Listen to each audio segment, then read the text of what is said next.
The cake is only for family, Anna. You don't mind, do you? Mrs. Veronica Miller said it with the kindest smile, as if she were doing me a favor. She had just gone around the entire table, handing each guest a slice of her 3-layered cherry cake that cost $150. She'd mentioned that number at least 4 times that evening. Thomas Miller, Lydia, Ryan, Aunt Olivia, Uncle Peter, everyone got one. Everyone except me. It was as if I didn't exist at that festive table. An awkward silence filled the room. Someone stared into their plate, someone else pretended to be fascinated by a napkin. Lydia, my ever-lovely sister-in-law, giggled into her hand. And Ryan, my husband, just lowered his eyes and kept picking at his cake with a fork. Quietly. As always. You know, something inside me just broke that moment, for good. I didn't get up from the table, didn't run to the kitchen, didn't pretend I didn't care. I just sat there, looking at those people. At my husband's family. At the people for whom I had been a servant, not a loved one, for 5 years. And you know what? I decided I'd had enough. But for you to understand how I ended up here, we have to go back 5 years. Back to where it all began. Back to when I still believed in love, family, and a happy future. Before we continue, tell us in the comments where you're watching from. It's always amazing to see how far our stories reach. My name is Anna. I'm 32 years old, a marketing specialist at a large company in Chicago. I make a decent living and have always been able to stand on my own 2 feet. I grew up in a small town. My parents are ordinary people. My dad worked at a factory, my mom was a nurse. They taught me simple things: respect others, don't get into debt, and never let anyone walk over you. I met Ryan at a corporate party for one of our clients. He worked at an IT company, confident, funny, attentive. On our first date he brought me peonies, my favorite flowers. I had mentioned them in passing during a chat, and he remembered. Those little things win you over, don't they? 6 months later, he proposed. Romantic, ring, rooftop restaurant, city lights of Chicago below us. I was over the moon. I thought I had found the one man I'd walk through life with, hand in hand.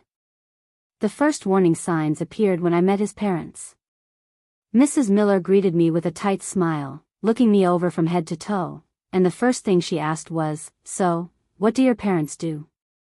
I answered honestly, "My dad works at a factory, my mom's a nurse." Her smile became even more artificial. "Well, dear, the most important thing is to be a good wife to my son." Mr. Miller stayed quiet the whole evening, nodding to whatever his wife said. It didn't take me long to realize that she made all the decisions in that family, and her husband was just a silent bystander. Lydia, Ryan's younger sister, was far less restrained. 30 years old, still living with her parents, no job, yet always ready to teach everyone how to live. That evening she said, "Ryan could have found someone more respectable, but if he chose you, he must see something in you." Well, thank you for the compliment, I guess. Ryan defended me back then. He told his mother that I was his choice, that he loved me, and wanted her to treat me with respect. Mrs. Miller pressed her lips together but stayed silent. I finally felt I could breathe again. I thought everything would be fine. That Ryan would always be on my side. How wrong I was.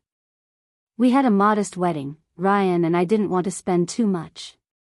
But Mrs. Miller insisted on a proper celebration. In the end, half the guests were her distant relatives and her friends I'd never seen before. During the reception she couldn't stop bragging about her wonderful son, how successful and smart he was. She didn't mention me once. The first year of marriage was relatively peaceful. We lived separately, renting a small 1-bedroom apartment downtown. Ryan worked, I worked. On weekends we sometimes visited his parents for dinner. It wasn't pleasant, but bearable. Mrs. Miller always found a way to jab at me. I was too skinny, or my lipstick was too bright, or I dressed oddly for my age. But Ryan still defended me, and I held on. Then things started to change, slowly, almost imperceptibly, but surely. At first, Ryan began staying late at work. Then he started visiting his parents more often, to help his dad with repairs, or bring his mom something she needed. I didn't think much of it. That's just how it is, work's work, family's family. I grew up in a family where people help each other, so I understood. But what started bothering me was that Ryan stopped standing up for me whenever Mrs. Miller put on her little shows, and those shows were becoming more elaborate. I remember one Sunday dinner. As usual, I offered to help in the kitchen. Mrs. Miller graciously allowed me to cut vegetables for the salad. Lydia, meanwhile, was lounging on the couch with a glass of wine, scrolling through Instagram. When I finished and walked into the living room, Mrs. Miller said loudly, for everyone to hear, "Lydia, sweetheart, you should help too." Then again, why bother? You've got golden hands, you're destined for greater things, and Anna doesn't mind working, she's used to it. I turned to Ryan, waiting for him to say something, anything. But he just shrugged and buried himself in his phone. At that moment, I felt something tighten inside me. But I stayed silent. Naive me, I still hoped it was temporary. A year after the wedding, something happened that I would only discover much later. Ryan lost his job. He was fired. And not quietly, there was a scandal. He stole company money, about $15,000. He had taken funds meant for a project, thinking he could return them before anyone noticed. But they did notice. He was fired and threatened with court action if he didn't repay the money. And he never told me. Not a word.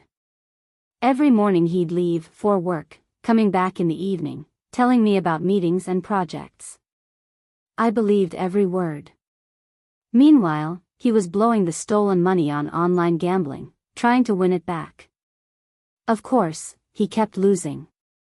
The debt grew. And who was covering it? Me, without even knowing it. I started noticing our money disappearing faster. I need to help my parents, I have to buy car parts, there's this unexpected bill. Ryan always had an explanation. And I gave him the money. Because we were a family. Because I was earning well.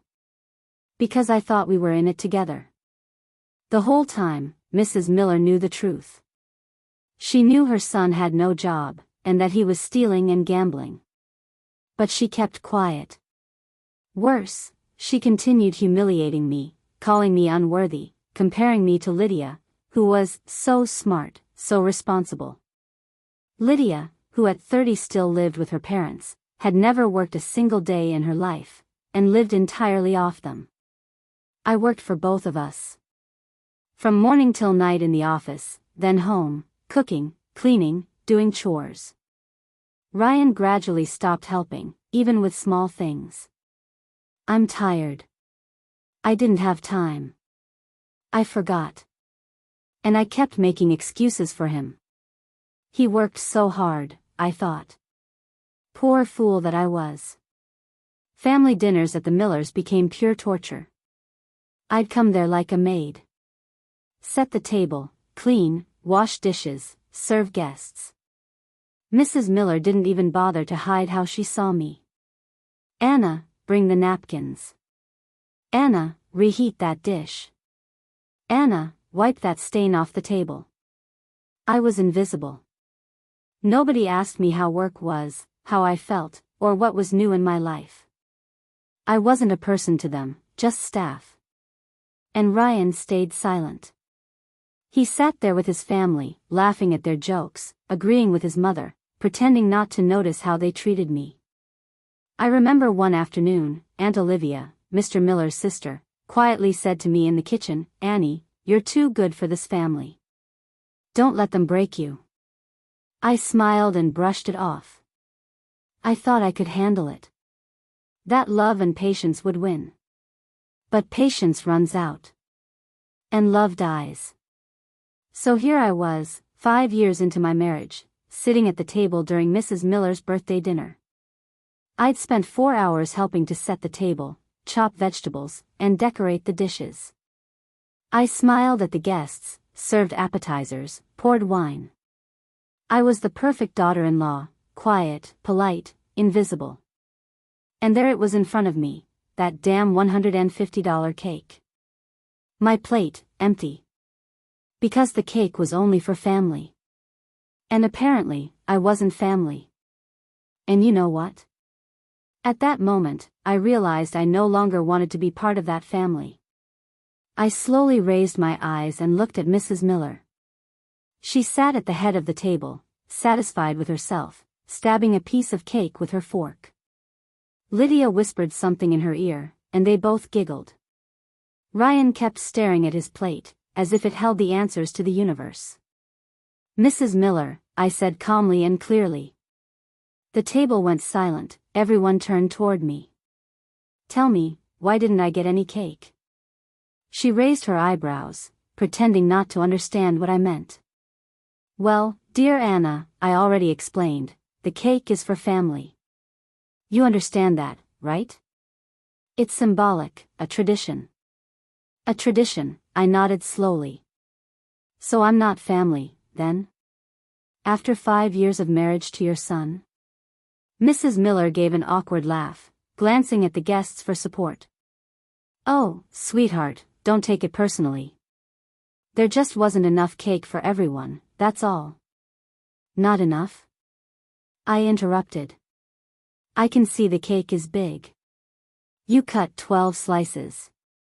There are 11 people at the table. The math is simple. The silence turned heavy. Aunt Olivia gave me an approving nod but stayed quiet. The other guests stared down at their plates. Ryan, I turned to my husband, do you have anything to say? He lifted his eyes to me. They were empty, no anger, no sadness. Just exhaustion. Indifference. Anna, don't make a scene. It's Mom's birthday. Don't make a scene. That's all he could say.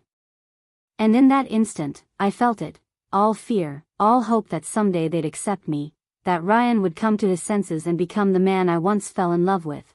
It all vanished. Only cold clarity remained. You know what, Mrs. Miller, I leaned back in my chair and smiled, you're absolutely right. I'm not family. I never was, at least not to you. I was the unpaid help.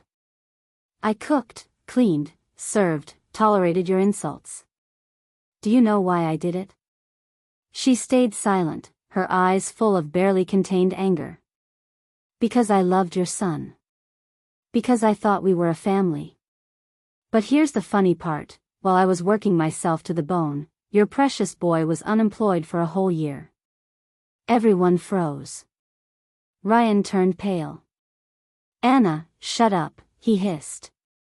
No, Ryan, I won't. It's time for the truth. Your son was fired a year ago, in disgrace. He stole company money, $15,000, and then lost it all in online gambling, trying to win it back. Guess who paid the bills all year long, without even knowing? That's right, me. The unworthy Anna from a simple family. Mrs. Miller opened her mouth, but I didn't let her speak. And you, Mrs. Miller, you knew. You knew your son was a thief and a gambler. But you stayed silent. Instead, you kept humiliating me, comparing me to Lydia, who at 30 still lives off her parents and has never done anything with her life. You knew the truth, yet you kept putting me down. Why? Because I work? Because I don't belong to your upper-class circle? That's not true. Mrs. Miller screamed. Ryan, tell her she's wrong. But Ryan stayed silent. He just sat there, eyes fixed on his plate. It's true, Aunt Olivia said quietly. Veronica, everyone's known for a while that Ryan's unemployed. Did you really think nobody would find out? People talk. I pulled an envelope from my purse and set it down in front of Ryan. These are divorce papers. I filed them 3 days ago. Sign them, and I'll disappear from your life for good. You can celebrate now. The unworthy Anna won't disgrace your family anymore. I stood up, grabbed my bag, and walked toward the door. Behind me, chaos erupted. Mrs. Miller was yelling, Lydia was sobbing, guests were whispering to each other. At the doorway, Aunt Olivia stopped me. She hugged me and whispered, "Good for you. It was about time. Stay strong, dear." I walked out of that house and finally breathed freely. For the first time in 5 years, I felt like I could actually fill my lungs with air. The next few days passed in a fog. I moved in with my friend Sophie, who gave me her spare room without a single question and simply stayed by my side. I took a few sick days from work, told them I had the flu. How could I possibly explain what happened? That my marriage had collapsed right there at a birthday party, between the cake and the coffee? Ryan didn't call. Not once.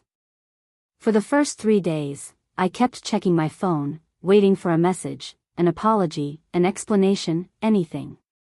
But there was only silence. He'd vanished from my life as if those 5 years had never existed. On the 4th day, though, Mrs. Miller called.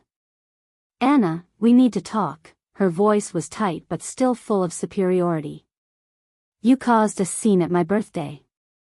You humiliated our family in front of everyone.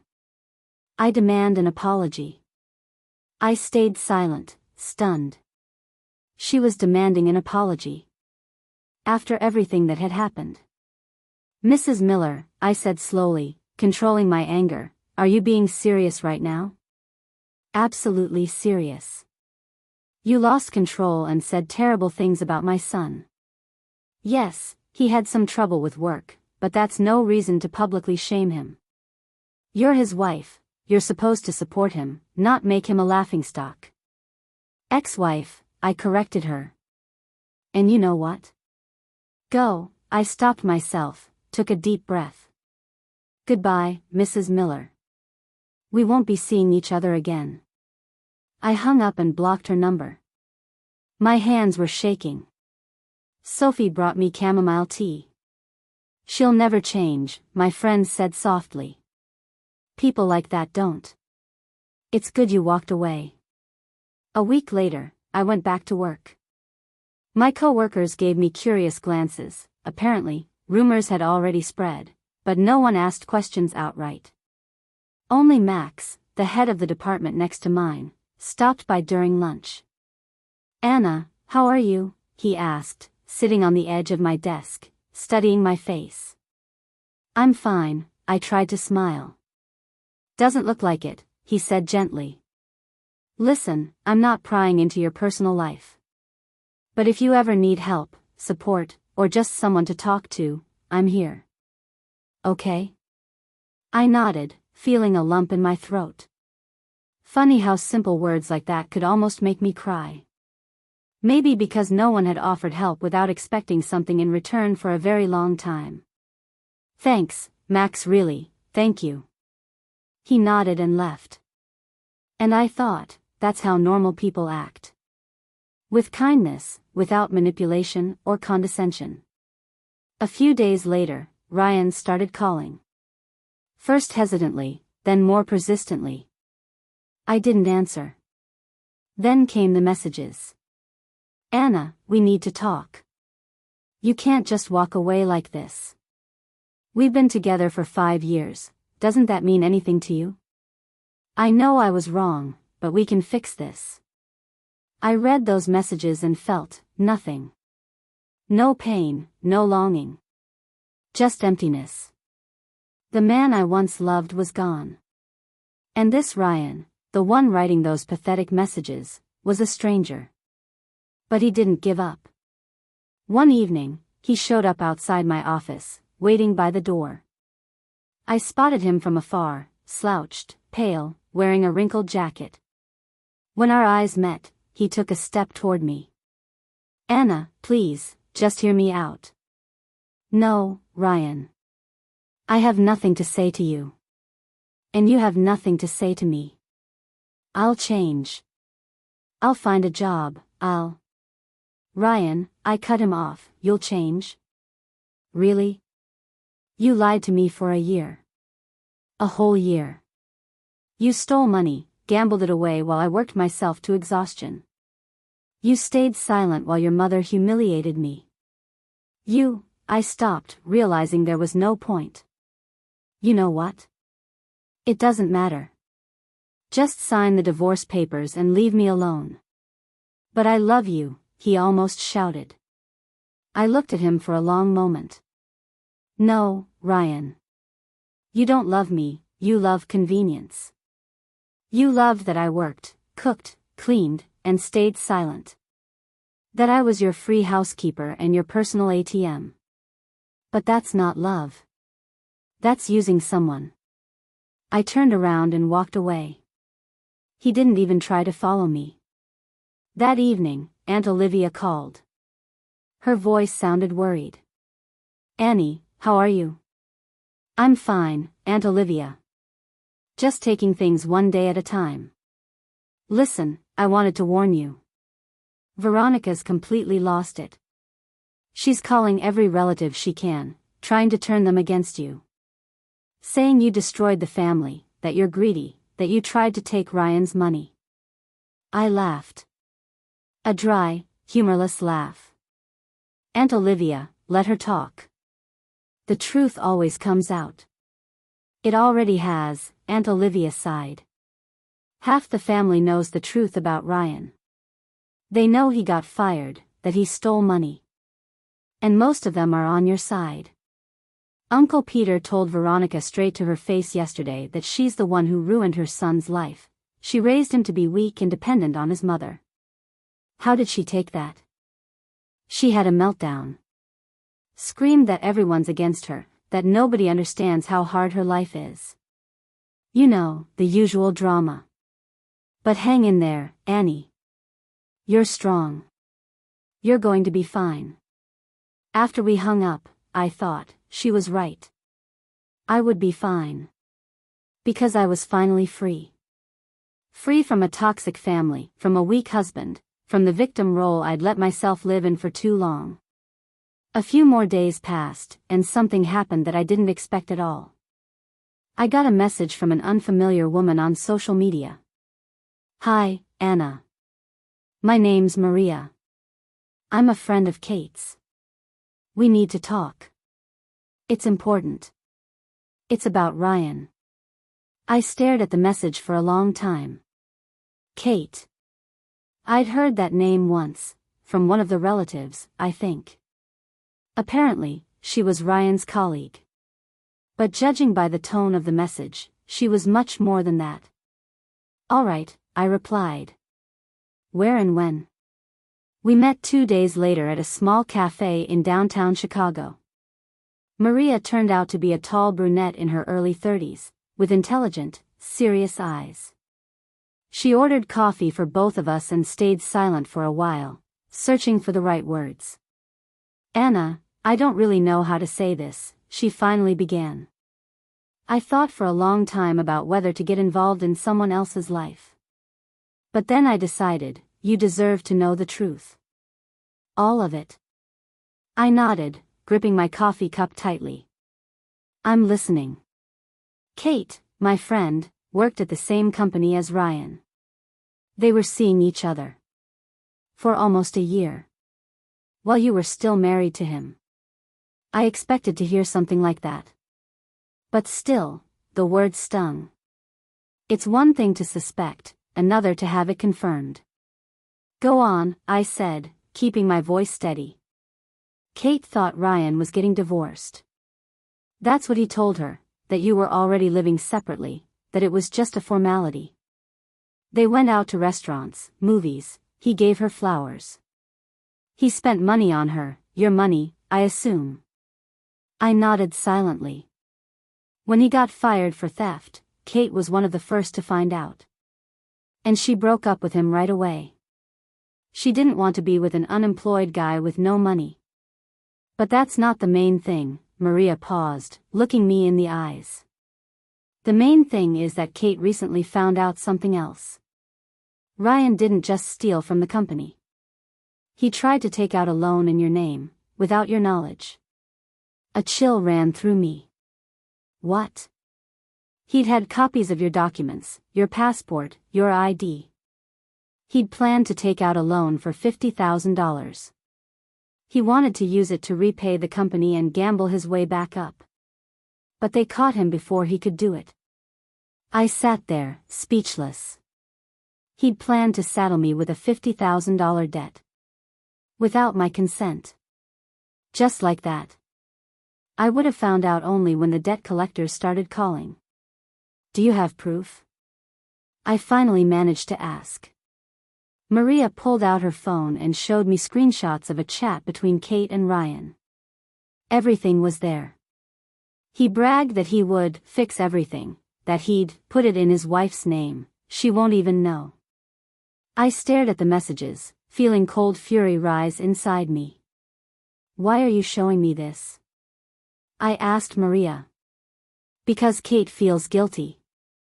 Yes, she was stupid to get involved with a married man. But when she learned what he'd planned to do to you, she felt awful. She asked me to find you and warn you, just in case he's still trying something.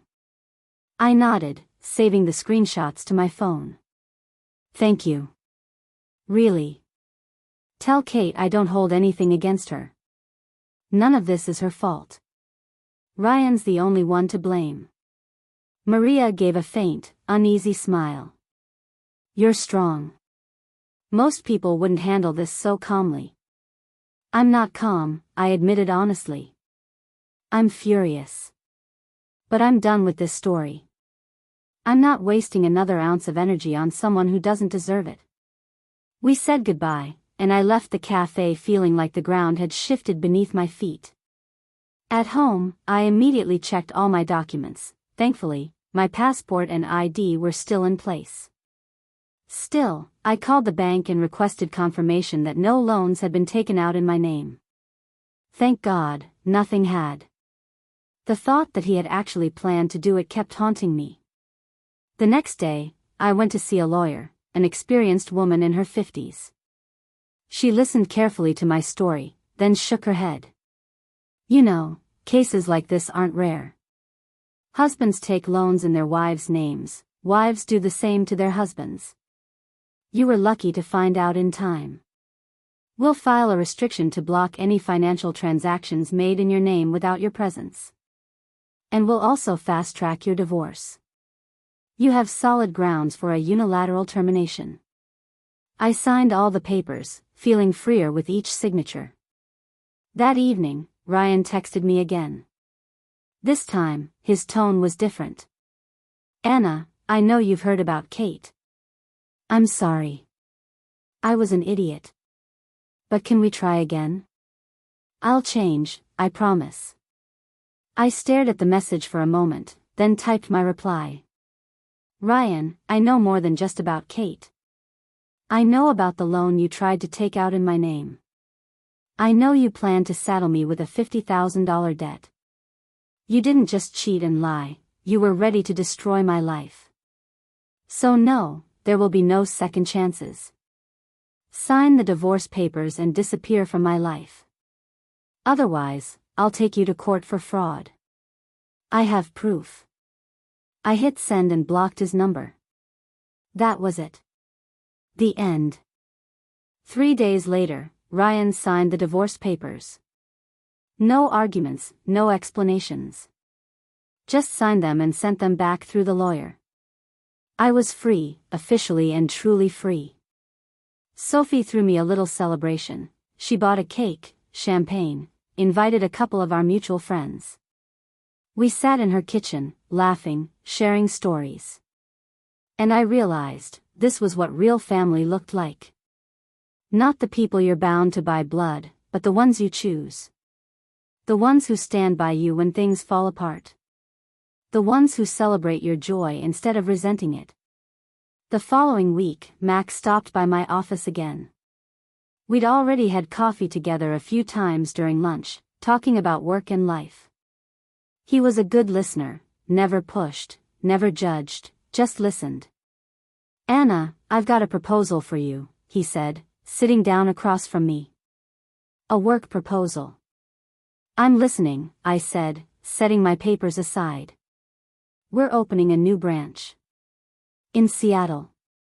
We need a head of marketing. The salary's 30% higher, plus the company will cover your housing for the first 6 months. You were the first person I thought of." I looked at him, stunned. "Seattle?" "Yeah. A new city, new opportunities, a new team. Maybe that's exactly what you need right now, a change of scenery." I hesitated. Leaving Chicago. Leaving behind Ryan, his mother, all the memories. Starting from scratch. "And you?" I asked. "Are you moving too?" "I'll be supervising the Seattle branch, visiting every couple of weeks." "But full-time?" "No, I'll stay in Chicago." For some reason, that disappointed me a little, but I pushed the thought aside. "Give me a few days to think," I said. Max nodded and left. And I sat there thinking, maybe this was my chance. My chance to start over. I thought about it for 3 days. Weighed the pros and cons. Seattle meant new people, new challenges, new life. But it was also the unknown. Starting over is scary. But you know what's scarier? Staying in the same place, constantly looking over your shoulder, afraid to run into Ryan or his mother. On the 4th day, I walked into Max's office. "I'm in," I said simply. "When do I leave?" He smiled, and something in that smile made my heart ache, in the best way. "In a month. Think you can get everything ready by then?" "I'll manage." The next few weeks flew by in chaos. I ended the lease on the apartment Ryan and I had shared, packed my things, finished the paperwork. I called my parents and told them about the move. Mom was upset at first but then said, "Honey, you're doing the right thing. Start a new life. You deserve to be happy." Dad drove over to help me pack. While loading boxes into the car, he stopped, looked at me seriously, and said, "Anna, I'm proud of you. Not every woman finds the strength to walk away from something toxic. You did." I hugged him, tears streaming down my cheeks. That was real support. That was real family, people who don't belittle you, who don't judge you, who just love you and believe in you. 2 days before the move, something completely unexpected happened. The doorbell rang at Sophie's apartment. I opened the door, and there she was. Mrs. Miller. Alone. No Mr. Miller, no Lydia. Dressed in an expensive coat, hair perfectly done, but her face looked tired, drained. "I need to talk to you," she said instead of greeting me. I wanted to slam the door in her face, but curiosity got the better of me. "Talk. Make it quick." She stepped inside, looking around awkwardly. "Anna, I came to ask you to come back." I couldn't help but laugh, in her face. "Come back? To whom? To your thief and gambler son? Or to you, to be your mate again? Ryan will change," she raised her voice. "He just needs support and stability. You know he's always been a sensitive boy, change is hard for him." "Mrs. Miller," I interrupted, "your sensitive boy is 34 years old. He's supposed to be a grown man. But you raised an immature mama's boy who can't take responsibility for his actions. He stole money, lied to me for a year, cheated, tried to put a massive debt in my name, and let you humiliate me every single day. Do you really think I'd go back to that?" Mrs. Miller's face twisted in anger. You're ungrateful. We accepted you into our family, even though you were never good enough for my son. Your parents are simple working people, you have no connections, no status. And you dare tell me how to raise my child? There it was, the real face behind the mask. The mask of a kind, caring mother-in-law slipped away, revealing only arrogance and spite. "You know what, Mrs. Miller?" I said quietly but firmly. "My parents are simple people. My father worked at a factory, my mother was a nurse. They're not rich, they don't have mansions or influence. But they taught me respect, honesty, and how to stand on my own 2 feet. They taught me that a person's worth is measured not by background, but by their actions. And what about you? You raised a liar and a thief. You broke your own son by indulging every whim and covering up every mistake. And now you're living with the consequences. So no, I don't owe you an explanation, you owe one to yourself." Mrs. Miller went pale, her lips tightening. "You'll regret this conversation," she hissed. "No," I shook my head. "I won't. The only thing I regret is not walking away sooner. Not ending your insults 5 years ago. But you know what? It was a lesson. A lesson about the kind of people I never want to become. A lesson about self-respect and never letting others use me again." I opened the door.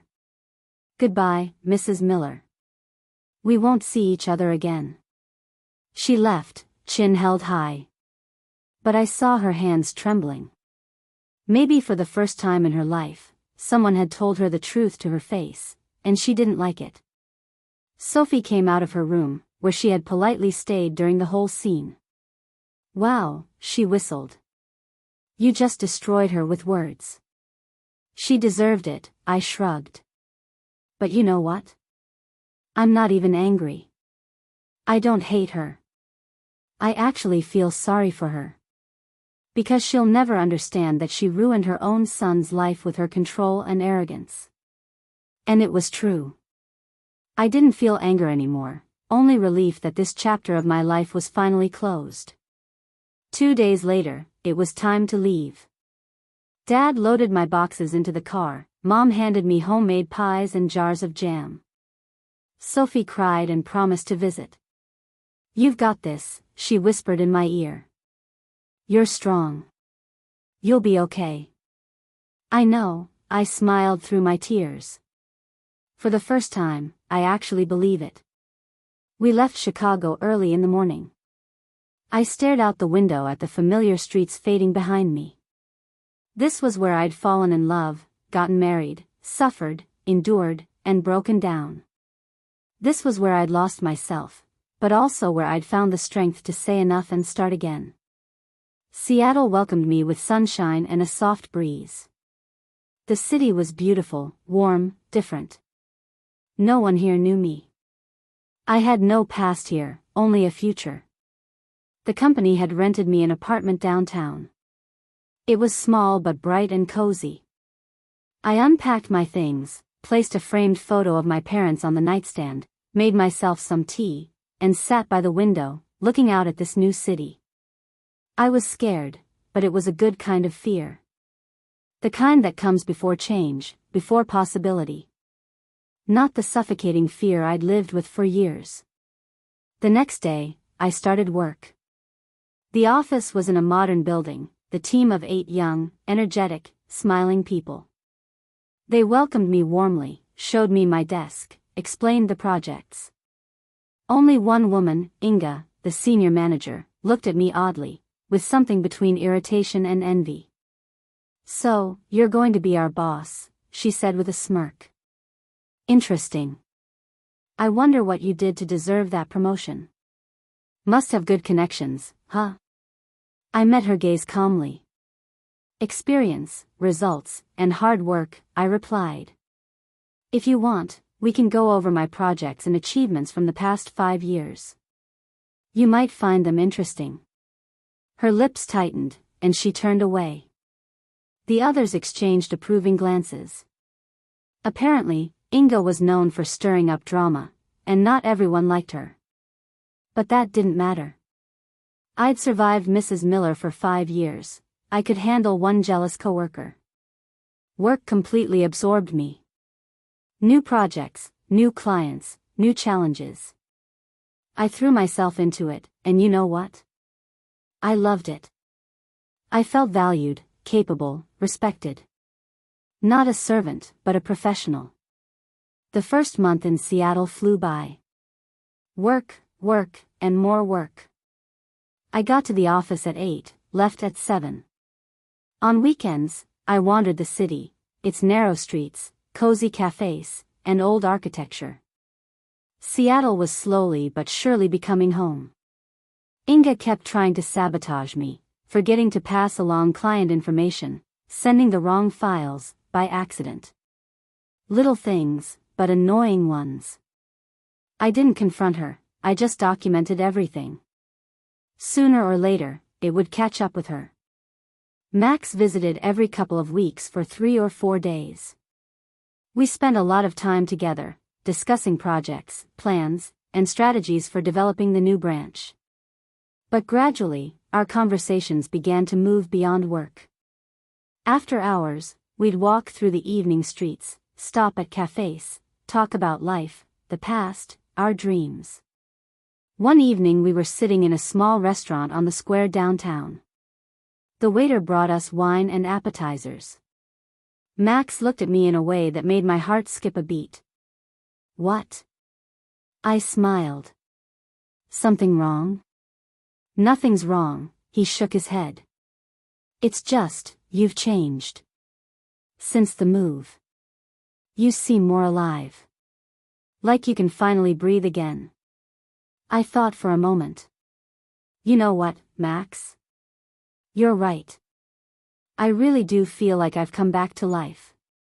In Chicago, I was always tense, afraid of running into Ryan, or his mother, of facing the past. But here I'm free. I can just be myself. And who is the real Anna? He asked with a smile. I laughed softly. Good question. I'm only starting to find out. For years, I was the person everyone else wanted me to be, the perfect wife, the obedient daughter-in-law, the convenient helper. And who am I, really? I'm still figuring that out. I like the Anna I see, Max said quietly. Strong, smart, unafraid to be honest. You're special. Something warm and unfamiliar filled the air between us. My heart started beating faster.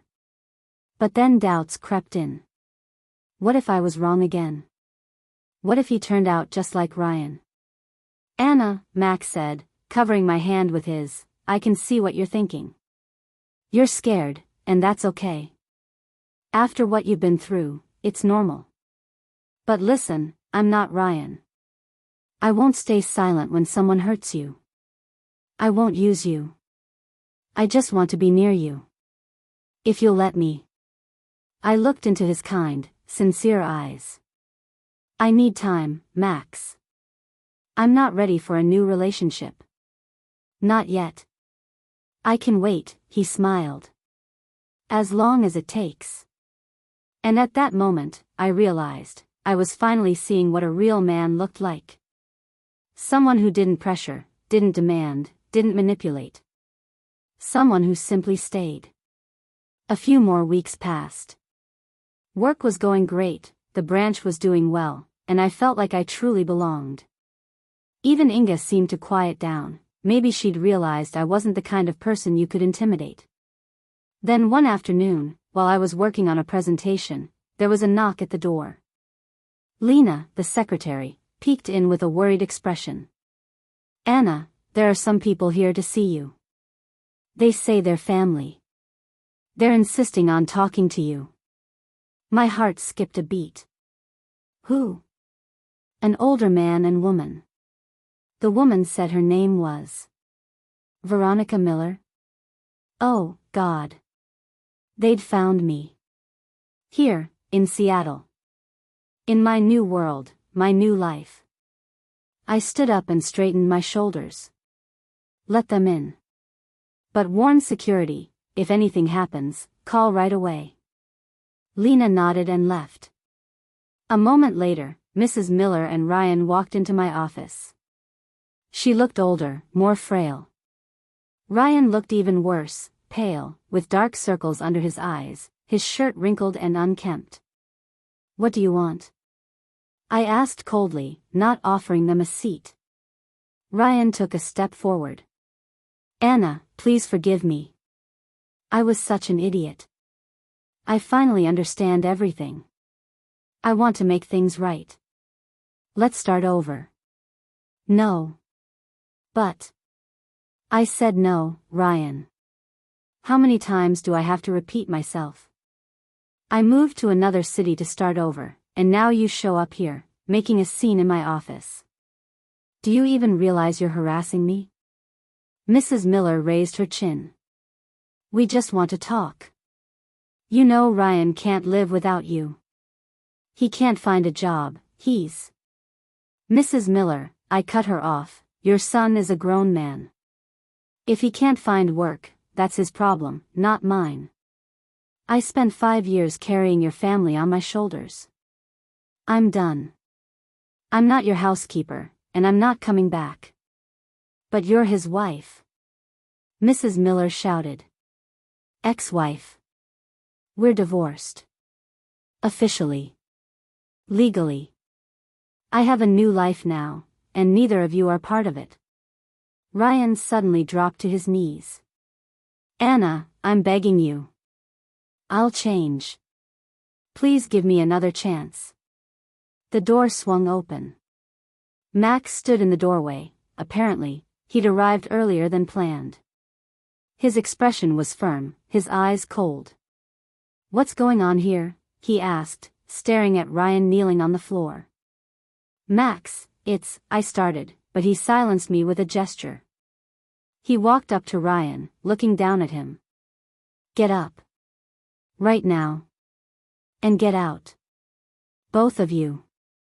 This is an office, not a stage for family drama. Mrs. Miller snapped, indignant. And who do you think you are to tell us what to do? I'm the regional supervisor of this branch, Max said evenly. And I'm responsible for my team's safety. If you don't leave right now, I'll call security, and the police. I have every reason to. You've entered a private office without permission and are creating a disturbance. He spoke calmly, but his voice carried steel. Ryan got up from his knees and gave me a pleading look. Anna. Leave, I said tiredly. Please. Just leave and let me live my life. Mrs. Miller grabbed her son's arm, pulling him toward the door. Before leaving, she turned back. You'll regret this. You'll end up alone. No one will ever want you after. Out. Now, Max said sharply, stepping toward her. She flinched and fell silent. They left. I sank into my chair, my hands trembling. Max crouched beside me and took my hand. Hey, it's okay. They're gone. They won't bother you again. I'll make sure of it. I looked at him through tears. Max, thank you. Thank you for being here. I'll always be here, he said softly, wrapping his arms around me. Always. I promise. And in that moment, I realized, yes, I was scared. But life without risk isn't life at all. Maybe it was time to take a chance. On myself. On him. On us. After they left, Max and I stayed in my office for a long time. He made tea, found a blanket in the break room, and wrapped it around my shoulders. He didn't push, didn't ask unnecessary questions, just stayed by my side in silence. Do you want to talk? He asked after a while. And I told him. Everything. From the very beginning, how I met Ryan, how I fell in love, how I slowly became a servant in his family. About Mrs. Miller and her constant humiliation. About Ryan stealing money and hiding it for a year. About Kate, the mistress. About the loan he tried to take in my name. About that cake that became the last straw. Max listened intently, never interrupting. When I finished, he was silent for a long time. God, Anna, he finally said.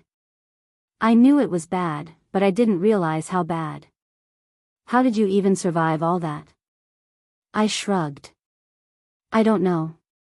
Maybe because I thought that's what family was: sacrifice, patience, bending yourself to please others.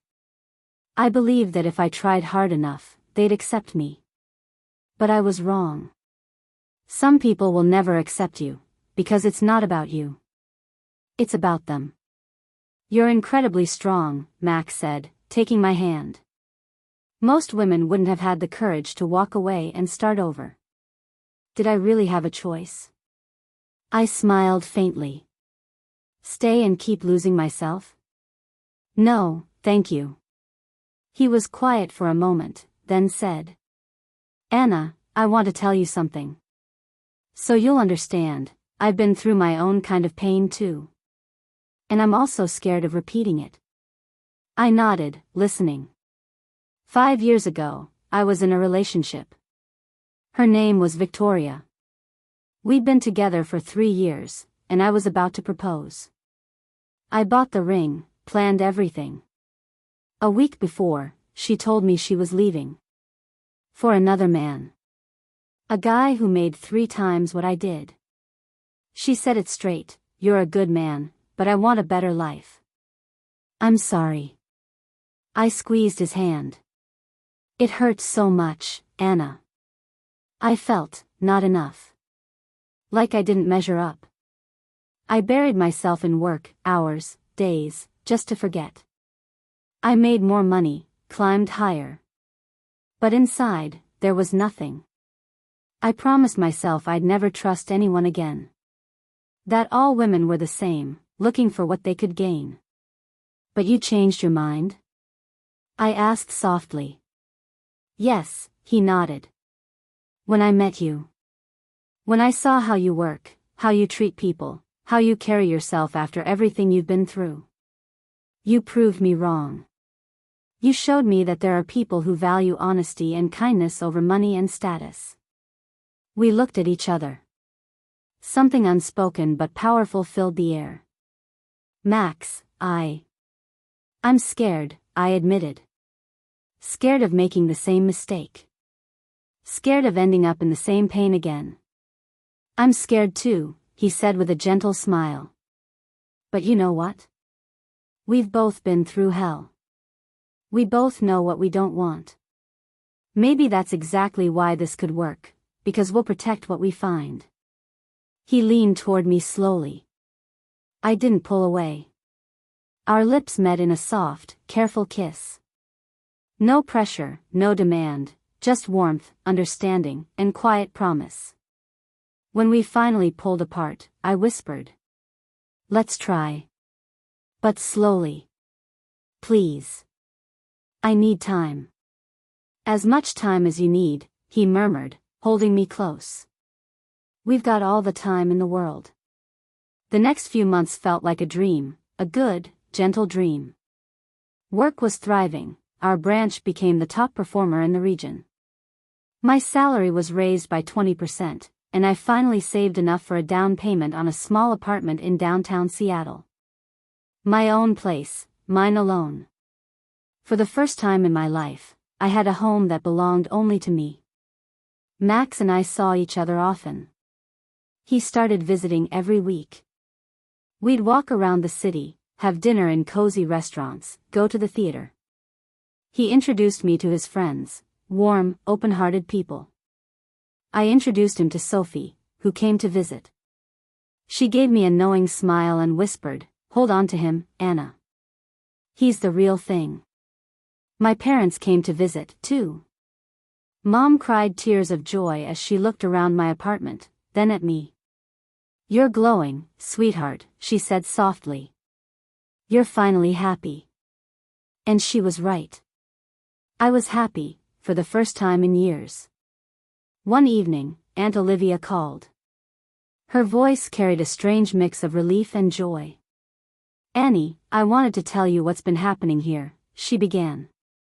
After what happened in Seattle, Veronica and Thomas finally started thinking about things. Ryan hit rock bottom. He couldn't find a job, just stayed home playing video games.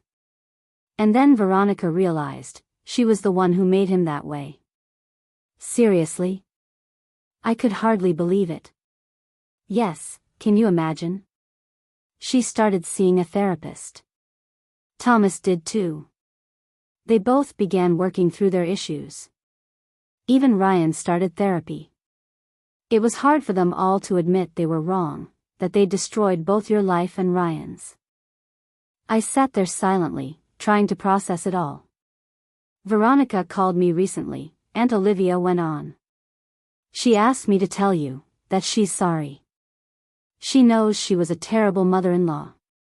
That she humiliated you, used you, treated you unfairly. She doesn't expect forgiveness, she just wanted you to know she understands now. And what about Ryan? I asked quietly. He found a job. Not a big one, but honest work. He's still in therapy, dealing with his addictions. And guess what? He met someone. Her name's Natalie, a sweet, kind teacher. She's not from a wealthy family, but Ryan fell for her completely. And most importantly, he protects her.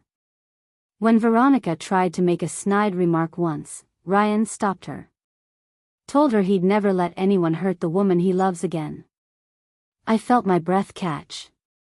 So, he really changed? It looks that way. Therapy, self-work, your leaving was his wake-up call. He finally saw what he'd lost and decided to change. I sat there holding my phone, feeling a strange mix of emotions. No anger, no pain. Just relief. Relief that everyone had finally found their own way. Aunt Olivia, please tell them I wish them well. Truly. I hope they're happy. I'll tell them, Annie. And you? Are you happy?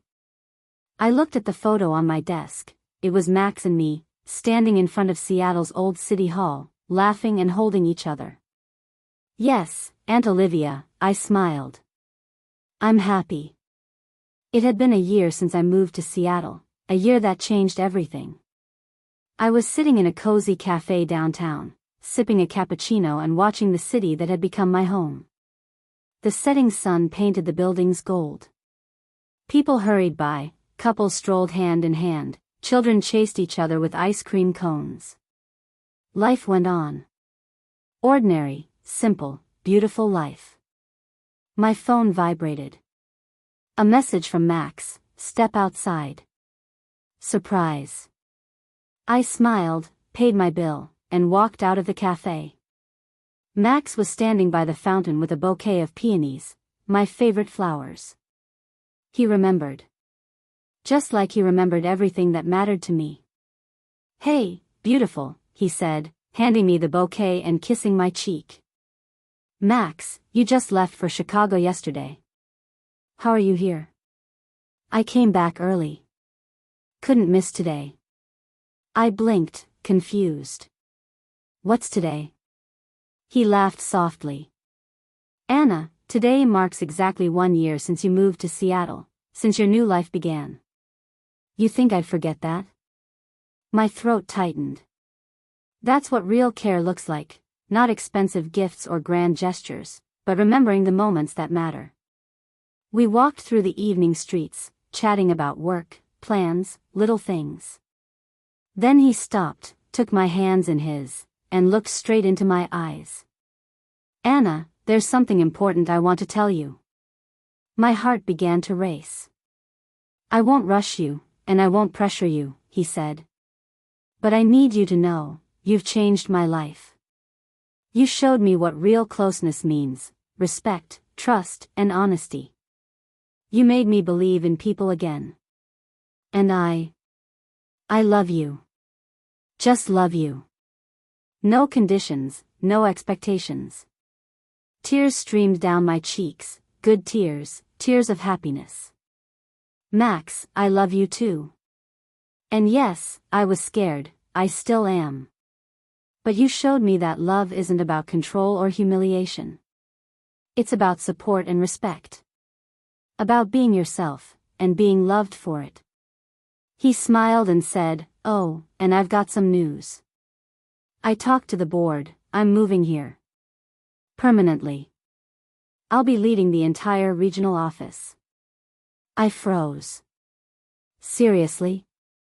You're moving here? Of course, he said, pulling me into a hug. My life's here now. You're here. Why would I stay in Chicago when everything I need is in Seattle? He wrapped his arms around me, and we stood there in the middle of the street, not caring about the people passing by. Two souls who had gone through pain, and somehow found each other. You know what I was thinking at that moment? That sometimes you have to lose everything to find yourself. Sometimes you have to walk away from those who don't value you, to meet the ones who will cherish you. Sometimes you have to say, enough, and start over. I remembered that evening when Mrs. Miller didn't give me a slice of cake. Back then, it hurt, it was humiliating and painful. But now I realize, it was a gift. A final drop that made the glass overflow and gave me the strength to walk away. If it weren't for that cake, I might have kept enduring it. Kept living in a toxic relationship, losing a piece of myself every single day. But that cake became a symbol. A symbol that I wasn't family to them, and that's okay. Because they were never family to me. Family isn't defined by blood or marriage. Family is the people who stand by you when life gets hard. The ones who celebrate your victories. Who lift you up instead of tearing you down.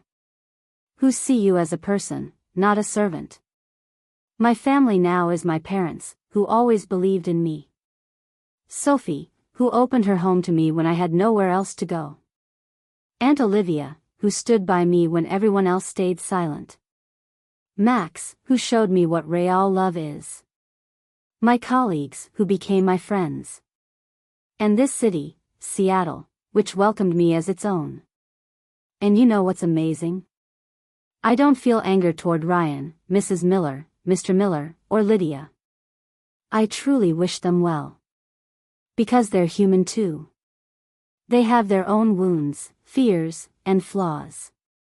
They did hurtful things, but that doesn't make them evil. They just didn't know better. And now, as Aunt Olivia told me, they're changing. Going to therapy, working on themselves. Ryan found love and is learning to be a real man. That's good. That's how it should be. Everyone deserves a second chance, but not with me. Not in my life. I gave them 5 years. That was enough. Now I have a different life. A life where I'm valued. Where I can be myself. Where I'm not afraid to speak my mind. Where I know my worth. Sometimes, women write to me on social media, asking for advice, how to leave toxic relationships, how to find the strength to start over. And I always tell them the same thing. Respect yourself. If you're not valued, leave. Yes, it'll be scary. Yes, it'll be hard. But on the other side of that fear is life. Real, free, happy life. Because no one deserves to be a servant in their own home. No one deserves humiliation or indifference. You deserve love, respect, and happiness. And if the people around you can't give you that, walk away. Don't wait for a sign, don't wait for them to change. Change yourself. Leave. Live. I looked at Max, who was watching me with such warmth in his eyes. What are you thinking about? He asked. How lucky I am, I smiled. How I finally found my home. Not in an apartment, not in a city, but here, I said, placing my hand on his chest, in your heart. And you'll always stay right here, he whispered before kissing me. We walked through the evening streets of Seattle, hand in hand, talking and laughing. Just an ordinary couple, enjoying an ordinary evening. And it was perfect. Because happiness is really about the simple things, being loved, being yourself, being free. If this story touched your heart and you'd like to help us keep sharing stories like this, click the super thanks button. It's the little heart with the $sign below the video. Every time you do, you help us create stories that inspire and remind people of their worth. Thank you for staying with us until the end of this story. Tell us in the comments which moment moved you the most. Was it the scene with the cake, or the moment Anna finally said no? Subscribe and hit the bell so you don't miss new stories. Give this video a like if you believe that every woman deserves respect and love, and that no one should endure humiliation in the name of family. And before you go, check out the story we've left here on the screen. We're sure it'll touch your heart too. Remember, you deserve happiness. Always.